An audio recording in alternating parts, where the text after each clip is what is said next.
Welcome to Lucretius Today. This is a podcast dedicated to the poet Lucretius, who wrote On the Nature of Things, the only complete presentation of Epicurean philosophy left to us from the ancient world. Each week we'll walk you through the Epicurean texts and we'll discuss how Epicurean philosophy can apply to you today.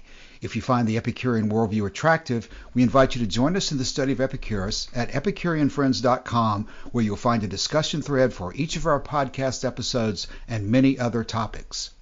We're now in the middle of a series of podcasts intended to provide a general overview of Epicurean philosophy based on the organizational structure employed by Norman DeWitt in his book, Epicurus and His Philosophy. Now let's join the discussion. Welcome to episode 149. We have been going through chapter 1 of Norman DeWitt's Epicurus and His Philosophy, and the remainder of chapter 1, which we have not covered and which we'll probably finish today, is an elaboration of the points that he's already raised. Not only did Norman DeWitt make his book with chapter 1 being an outline, he did the same thing within chapter 1. So by covering the initial part of chapter 1, we've already talked about much of the detail that's in the remaining parts of chapter 1. There's a lot more in chapter 1 that we'll touch on maybe today, but won't cover with the level of detail that DeWitt does. What we'll do for future episodes of the podcast is we'll go on to his individual chapters, such as chapter 2, which is the history of Epicurus from Samos to Athens. And so for today, we'll sort of summarize where we are in this opening section before we move on. One thing that's interesting to observe is that other than the material in Diogenes Laertius, when you look at collections of fragments, there's not an awful lot that remains from his own time period. Much of what we're reading about Epicurus comes from the Roman and later writers. And of course, Diogenes of Oenoander are the same thing. So we don't have an awful lot of contemporary material. Yeah, it occurred to me yesterday evening to actually ask the question, which is how much evidence do we have for the life of Epicurus that dates from his own time? And the reason it occurred to me is what you'll see on these Christian apologetic sites. Claims like there's more evidence for the historical Jesus than there is for Julius Caesar, which is a claim that is just spatially absurd, because for Julius Caesar, we have not only books that he wrote himself, but also sources that were describing him and his movements in his lifetime, the letters of Cicero to Atticus. You have coins that he minted and distributed, temples that he dedicated, monuments that are inscribed with his name. So the evidence in the case of someone like Julius Caesar is actually very strong in relation to a relatively minor figure from the point of view of Rome, a relatively minor figure like this charismatic rabbi from Judea. So I thought it would be interesting to look at some of the evidence that we have that is contemporary with Epicurus. And maybe the surprising thing is there really is not that much that dates from Epicurus' own lifetime.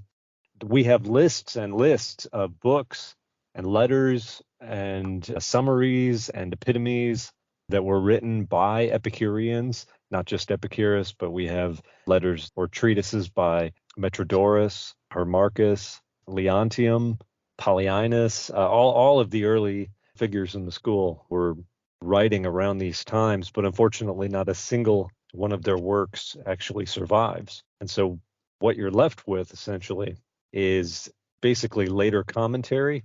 And by later commentary, I mostly mean really not much earlier than about the 1st century BC. That's when things actually start to survive from the ancient world for us regarding Epicurus. And then the critical time is the 1st and 2nd century AD or CE. From Epicurus' own lifetime, there's actually basically, that I can find, one second-hand source that mentions his name, which is a relatively low bar, and it is an epigram in the Greek anthology, which was written by Menander. This epigram comes from Book 7, and it is epigram 72 in that book, and it says, "Hail, you twin-born sons of Neocles, the one of which saved our country from slavery and the other from folly."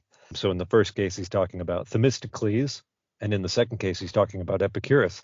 Now, this is interesting because, as we'll go on to read here in DeWitt's book, Menander was a direct contemporary with Epicurus. He was born in about the same year and was also an Athenian citizen, and with Epicurus served his mandatory 2 years military training. Apart from that, almost everything else from this time period that has to do with the Epicurean school has been lost to us. So That kind of sets the stage for where we are when we're actually exploring this material. And at that point, you have to ask yourself, well, how confident are we about the later material? We can be quite confident. In fact, the Villa of the Papyri at Herculaneum is probably the largest single library of original papyrus rolls to survive from antiquity. So there is really good material. It just comes a couple centuries later, apart from, of course, what Epicurus wrote in his own name.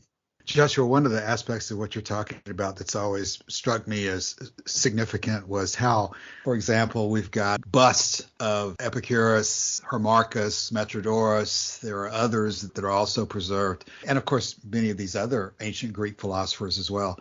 So you have all these busts where you know exactly what these people looked like from several hundred years before Jesus. And yet you don't have anything from that period about Jesus. Not only Jesus, if you were going to say that, well, they decided they weren't going to make any images of him because he was God and that was against the rules. No images of any of the other disciples. It's just striking to me how, if you want to talk about the possibility that the whole episode was invented, that the historical Jesus is the one that did not exist, not the historical Julius Caesar. And I would have thought significant and important it would have been to the early Christians to preserve images of these people who were so important to them. But they just didn't get around to doing that. Actually, the reason for that was they expected the end of the world to come soon. So they expected it to happen in their lifetime. So there was no need to preserve that. Only if the one after the other of their own died, they figured it may take longer. And then that's when they started more seriously to write up things. Now, that strikes me as one of those apologetic type of approaches that Joshua was talking about. Maybe it makes some sense, but maybe it's just sort of a coping mechanism, and maybe it's just sort of an excuse. No, we had to repeat with the Muslims as well. So at first it was essentially the rule was not to write it up. But of course, they also expected. I mean, that's why they were in the hurry to conquer as much as possible, to save as many souls as possible. And then gradually they figured it will not be that soon. Yeah, I don't guess anybody really doubts the historical existence of Muhammad, given all of his activities. I should say, though, as well, no credible historian seriously doubts the existence of the historical Jesus either.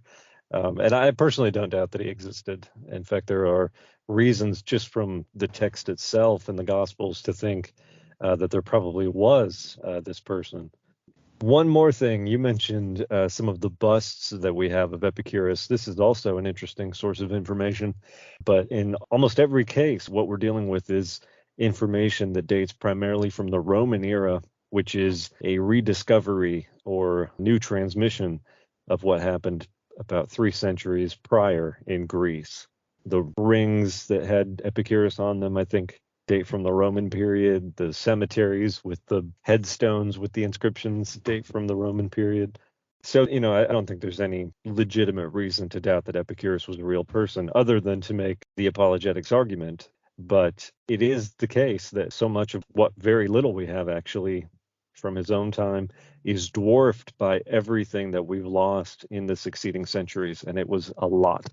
Joshua, here's another angle of what you're talking about, too. We are constantly debating and discussing and trying to read tea leaves about, well, how did Epicurus actually live? Did he really live on bread and water? Did he really just love cheese? What was his opinion of figs? He has a will, so we know a little bit about the possessions that he owned when he died because of that. But in terms of how did the people in the garden of Epicurus actually live? There's an awful lot of speculation and an awful lot of throwing around suggestions as if we know it for sure. But in terms of documenting the lives of actual Epicureans and pointing to what things they did or did not do during their lives, you really, again, have to get into the Roman period before you start reading about somebody like Atticus or Philodemus. To my knowledge, we don't have many or any of the lives of Metrodorus or the life of Hermarchus or the life of any number of other subsequent leaders of the Epicurean schools to give us that level of detail that would allow us to determine whether these things that we read about in terms of, for example, the bread and water, whether that's an analogy, whether it's a metaphor, whether it's something they did every day or not. And that's one of the reasons that we are constantly debating to what extent these are metaphorical and to what extent these things are actually real. And of course, the one example I use a lot too, we know that Cassius Longinus claimed to be an Epicurean at the time that he was in the process of deposing Julius Caesar and leading a war against Octavian, talking to Cicero about saving the Republic and so forth, and Cicero debating back against him. You've got Cicero recording in the words of Torquatus or other people that he uses as exemplars of Epicureans. You have all that going on in 50 BC. But very little about the day-to-day lives of anybody in 300 or 250 BC in Athens. And one other example, I guess, would be we often talk about, well, did the ancient Epicureans live communally? Was the Garden of Epicurus a school, or was it a communal hangout, something you might find in California today? Or was it basically a house with some people living in it with a separate location where they taught? All those things are constantly referred to in the secondary literature today, but without a lot of documentary evidence from the period when it was going on. Yeah, those are good examples. I think that in the Philodemus material that we get from the Villa of the Papyri in Herculaneum, there's some stuff on Metrodorus, I believe, but as is the case with everything else, it's all very fragmentary and very difficult to get a hold of. So the letters of Epicurus and the will of Epicurus in particular are absolutely crucial for understanding what's going on, and they don't have a lot of biographical information in them. So you have to rely on ancient commentary, ancient secondary sources in order to fill in some of the gaps. And, here's an example of that from what we've been discussing over the past week on the forum. You've got a fragment, as I understand it, which is attributed to Metrodorus, in which Metrodorus apparently says something to the effect that sex never profited anyone, and you're lucky if it doesn't harm you. And that's a great example. And of course, it goes along with the issue of whether Epicurus advised marriage or not. You've got people who say that the text is corrupted and that it says one thing, that he advised against marriage. Some people say that the text advises for marriage.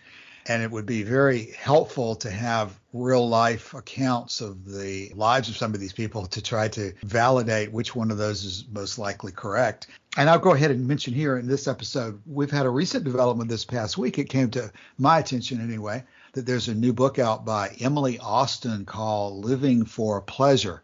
She's a professor and I think has done a very, very good job of preparing sort of an introductory text on Epicurus that also contains a lot of detailed citations and good background information so that it's not just a breezy book. It's really got a lot of good information. And I believe she talks about the marriage issue in there as well. And she observes that, for example, in the will of Epicurus, he is preparing to take care of the children of Metrodorus, if I remember it correctly, or maybe it was a daughter of Metrodorus. But apparently that one of them, either Metrodorus or Hermarchus or somebody, had a child that they named Epicurus. There were several children around named Epicurus. And so we're left to assemble from circumstantial evidence like that the fact that at the very least, these people had children around. And Emily Austin, I think, takes the position that he actually did recommend in favor of marriage and children, with the caveat, like everything else, that circumstances can override that in an individual life. There is a case in the will, and I think it does relate to Metrodorus's daughter, in which Epicurus makes provisions for her eventual dowry when she does get married. So there is a case of arranging for that in the future. So he's either sentencing her to misery or he actually believes that getting married is a good idea. One of the two. Probably the second. Anyway, This is all important, partially because the first sentence in chapter 2 says, "It is quite possible from the surviving data to piece together a consequential account of the life of Epicurus and of his development as a man and a philosopher." So with everything that we've just said as background, that's how Norman DeWitt is willing to summarize the information. And since we started looking at that opening of chapter 2 there, he's born on the island of Samos, and that was 341 BC. And his period in Athens was from 323 BC to 321 BC, when he was likely involved in military service. So there was a relatively short period there in Athens. And then he goes to Colophon for 10 years, and from Colophon to Mytilene for only about a year. and then to Lampsacus for 4 years, and then back to Athens in 306 BC, where he continued until his death in 271 BC. Again, this is some 10 years or less since Plato has died. DeWitt says that in 341, Plato had been in the grave for 6 years, and Aristotle was in his second year of his teaching in the court of Philip of Macedon as tutor to Alexander. So a lot of things were going on right at the time that Epicurus was born and growing up. Just a couple of interesting points. I think it would be very helpful, actually, to look at a map of Greece and see where Samos is in relation to mainland Greece. It's on completely the other side of the Aegean. And I mentioned this in our first podcast episode that we did on Diogenes I Wanda and the inscription in Asia Minor, because Samos is actually right off the shore of Asia Minor. So it's well within the scope of the Greek world, but really nowhere near mainland Greece, and not, of course, where Athens is. So with that as context, we have Greece being a largely maritime civilization, an island civilization. And just to give you an idea of what's going on Samos, a couple hundred years before Epicurus, there was this leader on Samos named Polycrates, and he had a problem. There's a natural harbor on Samos, which would be quite easy to defend, and that's where the city was, but there was no fresh water. There was a mountain in the middle of the island, and then on the other side of the island, you had fresh water. So at this very, very early date in antiquity, what you find is this rather amazing feat of engineering, where he actually hired a geometrician to basically survey the mountain, and then his workers tunneled the mountain from both sides, meeting in the middle.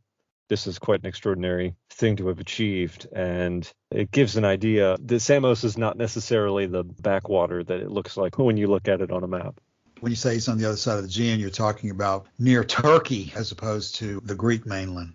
And the thought that comes to mind when we start talking about his travels and how he ends up in Athens is that Epicurus is not some local philosopher in the provinces who spends all of his time writing books for himself and stays close to home his whole life. It looks to me like Epicurus is traveling around and then targeting and ending up in Athens because he has every intention of getting in the middle of the philosophical learning and the philosophical debates and the philosophical school building of that time. He was interested in pursuing philosophy, it looks like, not just for his own sake, but for spreading it to other people. And he knew that Athens would be the place to do that. Of course, Epicurus is an Athenian citizen from birth, despite being born on Samos. Samos is at this time a colony of the city-state of Athens. This is part of the reason you have these Greek city-states all over every available seacoast, on every sea in the whole area, essentially. And it has to do with the way that property was handed down in a place like England, where you have this long-standing aristocracy. The tradition was that the eldest son was given the bulk of the property, and that the younger sons and daughters were given, in the case of the daughters, they were given dowries. And in the case of the sons, they might have been given lesser properties, but more commonly, they were simply required to go into some sort of profession or trade to make their own living. In ancient Greece, they had a very different system, and it was, regardless of any other circumstances, the property was supposed to be divided equally among all of the heirs. And so, well, it sounds good on paper, but what the problem that comes up is if you own, let's say, 100 acres of farmland and you have 4 sons and you die, each of those sons gets 25 acres. Well, then they grow up on their 25 acres, raise a family. They have 4 sons. Your 25 acres is now divided by 4 when he dies, and that gets inherited. The problem is you very quickly run out of land, and Greece is already rocky and mountainous and problematic when it comes to land in the first place. So what these city-states would do is they would take the poorest citizens, bundle them up on some boats, and then send them off to a far distant shore to establish a colony. And so this is precisely what happened to Epicurus's parents. His parents were, I think, born in Athens, or in a neighborhood or deme, or however they described it, outside of the walls of Athens, but they were running out of land. So they went out, scooped a whole bunch of people up, and sent them off to the colonies. And to be sent off to the colonies was essentially to be relegated to a permanent lower class. So that's one point to be made in Epicurus's favor, is that despite these beginnings, He actually goes on to become one of the most famous and notorious philosophers in the ancient world. But the real, I guess, interesting thing for me is the decision ultimately to settle in Athens. Now, he was a citizen of Athens, so that kind of pushed him in one direction. But it says something about him and his desire and what he was planning on doing. It also says something about the character of the city-state of Athens relative to all of his other options. He could have spent his whole life, for example, in Lampsacus and done okay there. But Lampsacus is not the philosophical center of the Greek world. Athens at this time is the philosophical center of the Greek world. And Epicurus had, from a very early age, a project to get as many people as he could to start thinking along the lines that he was thinking. And if he's going to do that, he needs to go where the action is. And the action for a philosopher in the 3rd or 2nd century BC is to go where all the big names are. Big names like Plato and Aristotle, who were active in the time. Well, Plato, of course, is dead at this point, but these major systems of philosophy have their center in Athens at this time. And so it's not at all surprising that this is Epicurus' next move, is to go to Athens. And Epicurus had 3 brothers, it looks like. So Epicurus was maybe the second, but the oldest was Neocles. And then he had 2 other brothers whose names I'm going to butcher, but I'll call them Charidemus and Aristobulus. Yes, and I think it's recorded in some of the secondary literature that his brothers, or some of his brothers, were with him in his school of philosophy. One thing that would be worth knowing more about is the situation with his parents, because we know from one of the letters. Is this one of the letters that survives on the inscription of Diogenes Wanda, this letter that he writes to his mother? I think so. His mother had been sending him money or food or something, and he says, it's not right that you should be sending me this stuff. I should be sending you this stuff, because as you go into your old age, you need more security when it comes to food and money than I do at this time in my life. It's kind of surprising to me that his parents, his mother and his father, who had such lowly social status on Samos, it's kind of surprising that they wouldn't come with him to Athens. But, in terms of that general family relationship, that's probably worth noting. There doesn't seem to be any indication that he's estranged from his family in any way. It actually looks like he's pretty close to his family, for whatever that's worth. And we have this evidence of him writing letters to his mother, like you've discussed. I don't know whether his father even survived to write letters to. But again, I guess in general, if you're comparing Epicurus to somebody who might say that he's going to turn brother against sister and children against parents and all that stuff, like somewhere in the New Testament, I don't think there's any evidence that Epicurus was sowing discord among family structures anywhere. And in fact, there are several recorded items about how to deal with children. Oh, Joshua, also, one thing that we do see sometimes mentioned, and in Cicero, we'll see references to Epicurus being described as the Gargetian. While Epicurus certainly came from humble background, with his parents at least, apparently Metrodorus, it says here, published a book entitled On Nobility of Birth, in which he made plain that Epicurus belonged to the house Gargetus and the ancient family of the Philidi. But at any rate, that's one of the names that's sometimes associated with Epicurus, the garden philosopher, but also the Gargetian, apparently a reference to a region. It's more properly considered like a group of people as a subdivision of the city itself. So the word is deme, which of course is from the Greek word demos, which means people, as in the people, as is the case in the word democracy. So this is a group of people of a certain, I guess, social stratus in parts of the city. In fact, I'm on the Wikipedia page here, and it says, demes as simple subdivisions of land in the countryside seem to have existed in the 6th century BC and earlier, but did not acquire particular significance until the reforms of Cleisthenes in 508 BC. In those reforms, enrollment in the citizen lists of a deme became the requirement for citizenship. Prior to that time, citizenship had been based on membership in a phratry or a family group. And Cleisthenes' reforms divided Athens into 139 demes. And the Wikipedia page goes on to say that the establishment of demes as I don't know if it's pronounced demes or demes, as the fundamental units of the state weakened the gene or aristocratic family groups that had dominated the phratries. So this division into the demes apparently is one of the aspects that led to the flourishing of what we would call Greek democracy. One thing that always sticks out at me about the earliest information we have about Epicurus is on page 42 of the book, where it says that the following anecdote has been preserved for us by Sextus Empiricus. For while still quite a young lad, he had demanded to know of his teacher, who was dictating to him the line, "First of all, chaos was created." Epicurus demanded to know, out of what chaos was created if it really was first created? And then when the teacher with some irritation denied that it was any of his business to teach such things, but rather of the men called philosophers, Epicurus supposedly replied, "Then to the philosophers I must hie if they alone really know the truth about realities." That seems to be part of this explanation about Epicurus didn't like to be called a school teacher. He was a philosopher going after truth. He was not just somebody who was repeating other people's information that you were expected to memorize. But that's one of the first things we have about Epicurus' interest in philosophy, that he was questioning where chaos had come from, if in fact chaos was supposedly the beginning of everything, which of course leads into the issue of nothing from nothing, which is a foundation of his physics.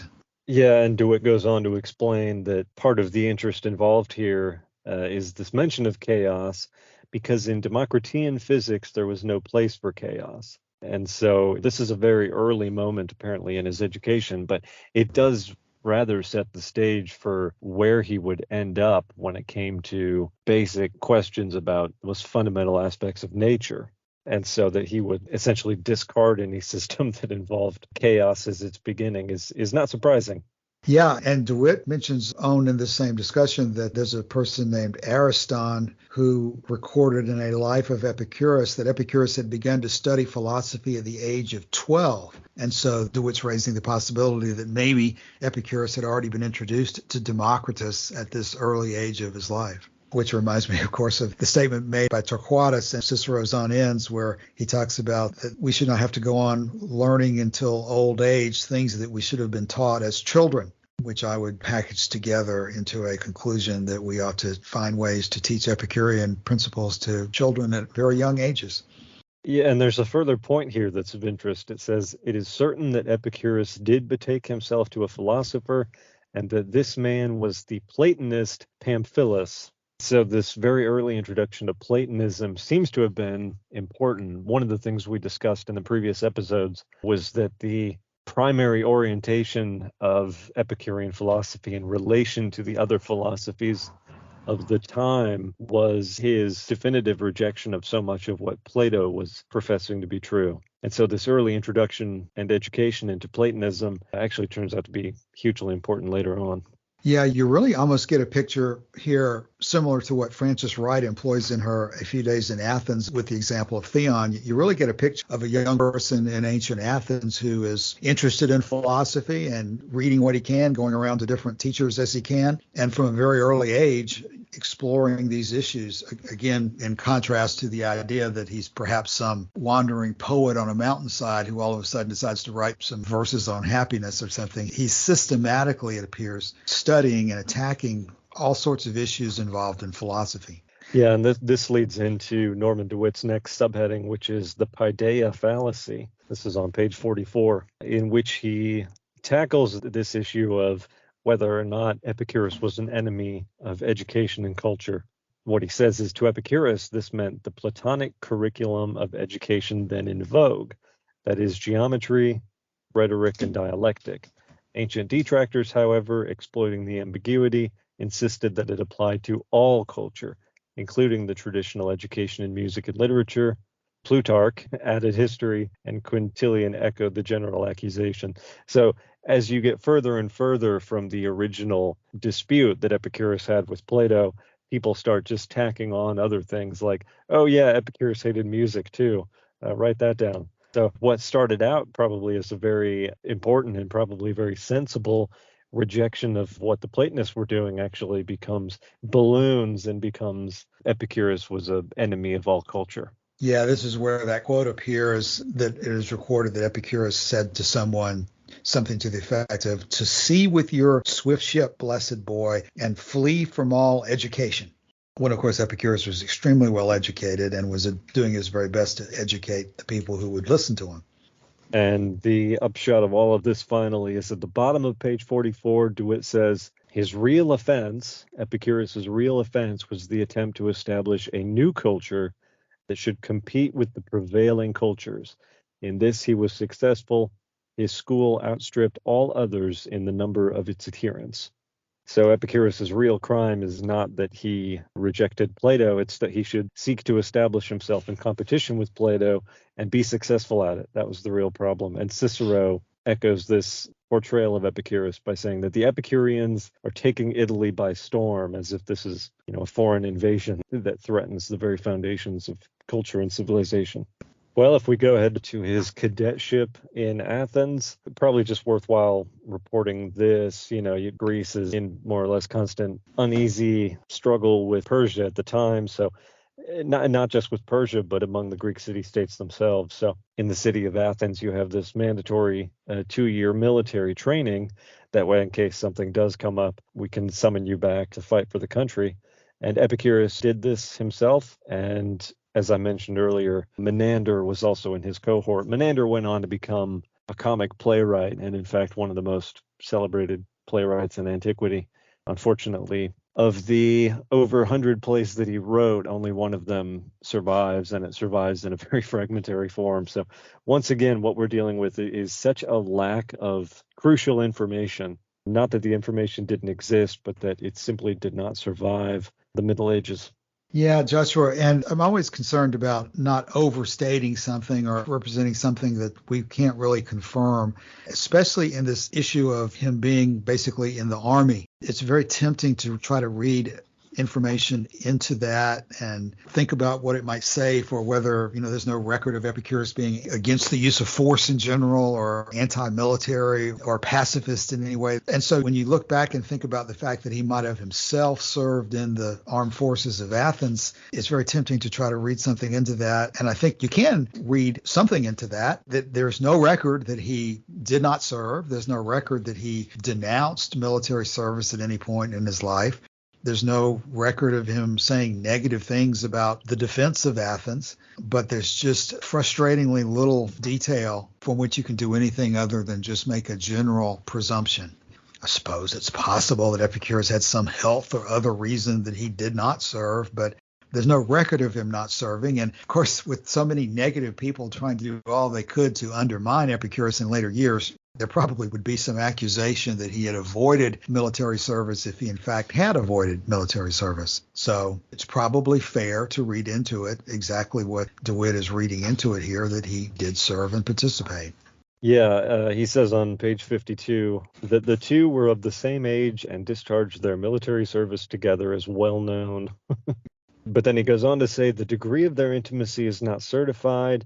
In the Palatine Anthology, which is one of the versions of the Greek anthology, is an epigram ascribed to Menander, which turns upon the fact that the fathers of both Themistocles and Epicurus were named Neocles. Salutations to you two, both of you sons of Neocles, one of whom saved us from servitude, the other from folly. He goes on to address this question of whether this epigram is actually attributable to Menander, which is by no means certain, which goes back to what we were discussing at the beginning, which is the lack of source material dating from Epicurus' own lifetime, apart from just what he wrote himself.